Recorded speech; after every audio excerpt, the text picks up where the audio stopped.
السلام علیکم ورحمۃ اللہ وبرکاتہ۔ ہم جب بھی کوئی دعا مانگتے ہیں ہم چاہتے ہیں کہ فوراً وہ دعا قبول ہو جائے اور جو ہم نے مانگا جیسا چاہا بالکل ویسا ہی ہونا چاہیے۔ لیکن آپ نے دیکھا کہ کبھی کبھی آپ کے ساتھ ایسا ہوتا ہے کہ آپ نے جس وقت پر دعا مانگی آپ کو لگ رہا تھا یہ میرے لیے بہتر ہے، لیکن وہ دعا بالکل ویسی قبول نہیں ہوتی یا اس وقت پر قبول نہیں ہوتی، یا آپ کو سیم وہی چیز جو آپ چاہ رہے ہوتے ہیں وہ نہیں ملتی۔ تو ہم پریشان ہوتے ہیں، مایوس ہوتے ہیں کہ شاید اللہ ہم سے ناراض ہے، ہماری دعا قبول نہیں ہوئی۔ لیکن کچھ عرصے بعد ہمیں پتہ چلتا ہے، کچھ سالوں بعد بعض دفعہ پتہ چلتا ہے کہ اگر فلاں وقت میں میری فلاں دعا انہی لفظوں میں جیسے میں نے مانگی تھی وہ قبول ہو جاتی تو آج میں جہاں ہوں وہاں شاید نہ ہوتی۔ تو آج میں آپ کو 5 ایسی دعائیں بتاؤں گی جو قبول نہ ہوئیں لیکن ان کا فائدہ کیا ہوا، اور یہ 5 دعائیں جاننے کے بعد آپ آج اللہ کا شکر ادا کریں گے کہ یا اللہ میں تیرے ہر فیصلے پہ راضی، جو جس وقت پر نہیں ملا یا جو جس وقت پر قبول نہیں ہوئی اس میں کتنی بڑی حکمت تھی جس سے میں نادان تھی اور اس کی وجہ سے مجھے بہت سارے فائدے حاصل ہوئے۔ یوسف علیہ السلام کا واقعہ قرآن مجید میں بھی موجود ہے، آپ سب نے سن بھی رکھا ہوگا۔ مزید تفصیل کے ساتھ گہرائی کے ساتھ میں نے وہ واقعہ بیان کیا، اینڈ اسکرین پہ آپ کو ویڈیو ملے گی، اگر مکمل یوسف علیہ السلام کا واقعہ کوئی سننا چاہے تو وہ بھی آپ کو مل جائے گا۔ لیکن آج میں آپ کو بتاؤں گی 5 وہ دعائیں جو یوسف علیہ السلام نے کی لیکن وہ اس وقت پر سیم ایسی ہی حالت میں قبول نہیں ہوئی۔ پہلے نمبر پہ انہوں نے اللہ سے جب دعا کی کہ اللہ انہیں کنویں سے نکالے، جب ان کے بھائیوں نے انہیں کنویں میں پھینک دیا تھا اور وہ چاہتے تھے کہ انہیں کنویں سے نکال لیا جائے۔ ظاہر ہے فطری طور پر کہ جب ہمیں آپ خود جو ہے تصور کریں کہ اگر ہمیں کوئی کنویں میں پھینک دیتا ہے اس جگہ ہم یہی دعا کریں گے نا کہ یا اللہ مجھے اس سے نکال دے، اس سے نجات مل جائے مجھے، لیکن کوئی فائدہ نہیں ہوا۔ اگر اللہ انہیں فوراً نکال دیتے، جیسے ہی انہوں نے دعا کی فوراً وہ کنویں سے نکل جاتے تو ان کے بھائی واقعی میں انہیں قتل کر دیتے جیسا کہ وہ چاہتے تھے، کیونکہ وہ تو ان سے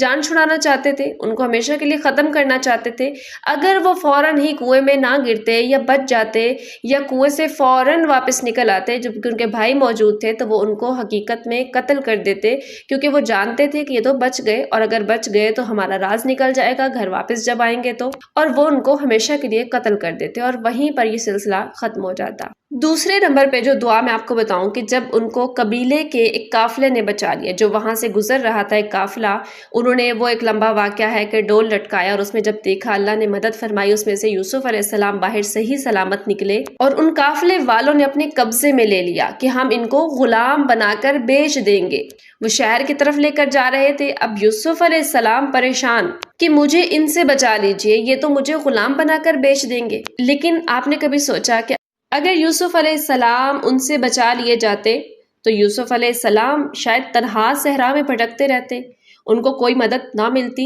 یا کوئی جانور آ جاتا جو حملہ کر دیتا یا نقصان بھی ہو سکتا تھا۔ لیکن وقتی طور پر یہ ایسا نہیں ہوا کہ ان کو ان سے بچا لیا جاتا یا وہ غلام بنا کر نہ بیچتے۔ اب اس کے پیچھے کی حکمت دیکھیں کہ ادھر ہی معاملہ ختم ہو جاتا، اتنی بڑی سلطنت ان کا انتظار کر رہی تھی، آج ہمارے آئیڈیل کیسے بنتے، اتنے بڑے عظیم پیغمبر کیسے بنتے۔ ظاہر ہے اس جگہ پر ہم بھی ہوتے تو ہم بھی یہی دعا کرتے کہ اللہ میں ان سے بچا لے۔ اس کے بعد تیسری دعا میں آپ کو بتاؤں کہ جب عزیز مصر کی بیوی نے ان پر جھوٹا الزام لگایا تو وہ چاہتے تھے کہ اللہ فوراً ان کو جھوٹے الزام سے بری کر دے، اور بالکل ہر ایک انسان یہی چاہے گا جب اس پہ کوئی الزام لگے گا تو ہم یہی دعا کریں گے کہ یا اللہ مجھے اس جھوٹے الزام سے بری کر دے، مجھے عزت عطا فرما۔ لیکن اگر ایسا ہو جاتا اور یہ دعا ایسے ہی قبول ہو جاتی تو وہ ہمیشہ ایک غلام ہی رہتے اور قید خانے نہ جاتے، جہاں ان کی ملاقات جو وہاں کا بادشاہ تھا، اس کے ایک ساقی جو شراب بناتا، اس سے ملاقات نہ ہوتی۔ اب دیکھیں وقتی طور پر کتنا انسان پریشان ہوتا ہے کہ شاید اللہ ناراض ہو گئے، اللہ میری دعا قبول نہیں کر رہے، مجھ سے اللہ چاہتے تو یہ جھوٹا الزام فوراً جو ہے وہ ہٹ جاتا، عزت عطا فرما دیتے، فوراً ثابت ہو جاتا کہ یہ جی جھوٹ ہے کسی بھی طرح سے۔ لیکن اللہ تعالیٰ نے اس وقت پر یہ دعا اس انداز میں قبول نہیں کی، تو اس کے پیچھے کیا حکمت تھی۔ اس کے بعد چوتھی دعا، جب انہوں نے دعا کی کہ اللہ انہیں قید سے نجات دے، لیکن اگر ایسا ہو جاتا اس وقت کی قید سے اللہ نجات دیتے، اللہ کے لیے کوئی مشکل نہیں دعا کرنا، اور پھر آنے والے وقت کے پیغمبر بھی تھے، اللہ چاہتے تو فوراً قید سے نجات دلوا دیتے۔ لیکن اگر ایسا ہوتا تو وہ واپس اسی عزیز مصر کے گھر ایک آزاد غلام کے طور پر چلے جاتے، مگر انہیں بادشاہ سے ملنے کا کبھی موقع ہی نہ ملتا۔ باعزت واپس بھی اگر آ جاتے تب بھی وہ گھر میں جس طرح غلام کی صورت میں ان کو رکھا ہوا تھا وہ ان کا مقام وہی رہتا، اور شاید لوگ بعد میں باتیں بھی کرتے کہ ہاں الزام تو لگا تھا نا ایک دفعہ، اور آگے سارا جو معاملہ اس کا انہیں کبھی موقع نہ ملتا۔ اب یہ ساری دعائیں جب قبول نہ ہو رہی تھی، اس انداز میں اللہ تعالیٰ ایک اگلی آزمائش سامنے لا رہے تھے، اس کے بعد پھر ایک اور اگلی، پھر اتنے سالوں کی قید، پھر سب کچھ، تو اس کے پیچھے ایک بہت بڑی حکمت تھی۔ اس کے بعد 5ویں نمبر پہ جب ان کی ملاقات ہوئی تھی ایک ساقی سے جو شراب کا انتظام کرتا تھا، یعنی شراب تیار کرتا تھا، اور اس نے جب ان سے خواب کی تعبیر پوچھی، اور جب وہ وہاں سے رہا ہو گیا، انہوں نے تعبیر بتائی کہ تمہاری رہائی ہوگی، جب وہ رہا ہو کر چلا گیا اور انہوں نے کہا کہ بادشاہ سے جا کر میرا ذکر کرنا، اور وہ باہر جا کر ذکر کرنا بھول گیا۔ اب اگر ایسا ہوتا کہ وہ فوراً جا کر بادشاہ سے ذکر کر دیتا یوسف علیہ السلام کا، تو ہو سکتا تھا کہ بادشاہ جو ہے انہیں رہا کر دیتا، لیکن اس کے بعد کیا ہوتا کہ وہ مصر میں ایک عام آدمی کی طرح روزگار کی تلاش میں گھومتے پھرتے، یا پھر شاید اپنے والد کے پاس واپس جا کر ایک عام کسان بن جاتے۔ ایسا ہی ہونا تھا، لیکن اللہ تعالیٰ کو کیا منظور تھا؟ ایک اللہ تعالیٰ کی حکمت کا طریقہ کار چل رہا تھا۔ اس طرح ان آزمائشوں کے بعد اللہ تعالیٰ نے ان کو وہاں کا اتنا بڑا مقام عطا فرمایا کہ اس پوری سلطنت کے وہ بادشاہ بن گئے۔ پھر وہ جو خواب انہوں نے بچپن میں دیکھا وہ پورا ہو گیا، ان کے والدین، ان کے بہن بھائی سب ان کے سامنے جھک گئے۔ تو یہ وہ دعائیں تھیں جو فوراً تو قبول نہ ہوئی، کیونکہ ان کے پاس اللہ کا ایک بہتر منصوبہ تھا۔ تو کیا آپ اللہ کا شکر ادا کرتے ہیں ان دعاؤں پر جو قبول نہیں ہوئی؟ کیونکہ وہ آپ کے لیے بھی کچھ بہتر تیار کر رہا ہے۔ شیطان کو اپنے دماغ سے کھیلنے نہ دیں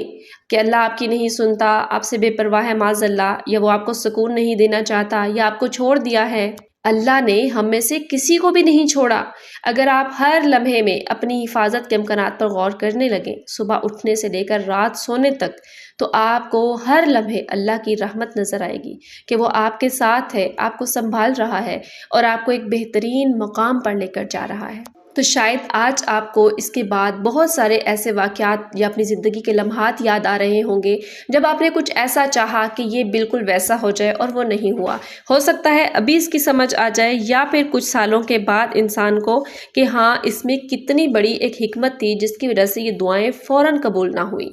آخر میں اینڈ سکرین پر ملنے والی ویڈیوز جو یوسف علیہ السلام کے متعلق صبر سے سلطنت تک کا سفر، یہ مکمل ضرور سنیں، اس میں آپ کو بہت کچھ انشاءاللہ سیکھنے کو ملے گا۔ اور اس کے بعد زندگی میں کئی ایسی محرومیاں یا کئی ایسی دعائیں جو قبول نہیں ہوئی، کئی ایسی جگہ جہاں پر آپ کو لگا کہ اللہ نے آپ کو چھوڑ دیا، یا کئی ایسی جگہ جہاں پر آپ کو لگا کہ میری زندگی ختم ہو چکی، اب آگے کوئی روشنی نہیں، کوئی سہارا نہیں، تب آپ کو ایک